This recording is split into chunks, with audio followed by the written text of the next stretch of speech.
కొత్తగూడెంలో రేణుకా చౌదరి విస్తృతంగా పర్యటించారు. ఈ సందర్భంగా కాంగ్రెస్ సిపిఐ పార్టీ శ్రేణులు రేణుకా చౌదరికి ఘన స్వాగతం పలికాయి. రైల్వే స్టేషన్లో రోడ్డు విస్తరణ పనులను పరిశీలించి అధికారులను వివరాలు అడిగి తెలుసుకున్నారు.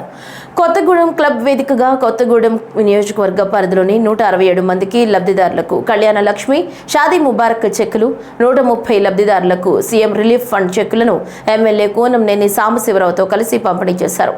ఈ సందర్భంగా రేణుకా చౌదరి మాట్లాడుతూ రాష్ట్ర ప్రభుత్వం స్థానిక సంస్థల్లో బీసీలకు 42% రిజర్వేషన్ కల్పించడం పట్ల పండుగ వాతావరణం నెలకొందని తెలిపారు.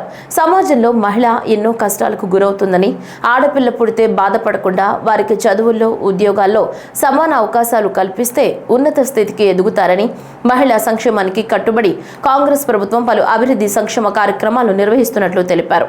భద్రాచలం శ్రీ సీతారామస్వామి 5 మండలాలను తిరిగి పొందేలా కృషి చేస్తారని, నిరంతరం ప్రజలతో మమేకమై పనిచేస్తున్న కూనంనేని సాంబశివరావుకు తమ వంతు సహకారం అందిస్తామన్నారు.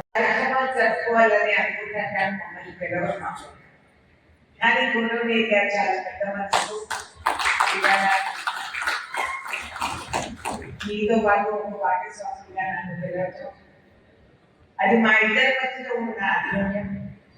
ఆయన ఎన్నికల్లో కూడా మీకు తెలుసు, మేమంతా కూడా ఎన్నికలు జరిగింది. సమాజానికి ఎప్పుడు కూడా ఉపయోగపడేటట్టు ఒక మంచి ఆలోచించడంలో వారు ఎప్పుడు సాగుతున్నారు.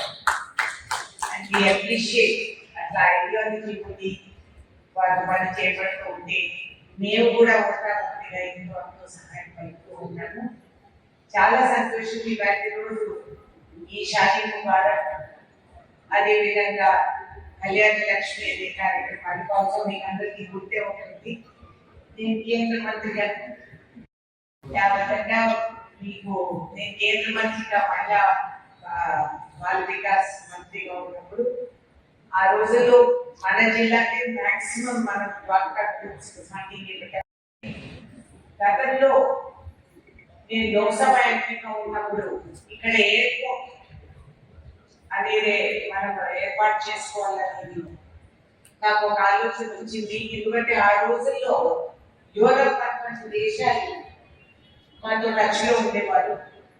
వాళ్ళు అడిగేవారు, మాకు 2,000 ఎకరాలు దొండ బెండ పండించి మన ఆర్గానిక్ ఈ విధంగా డిమాండ్ అన్నీ వస్తున్నాయని చెప్పి, అదే విధంగా మనకి కేంద్ర ఇన్స్టిట్యూషన్స్ అన్ని ఇక్కడ ఉన్నాయి.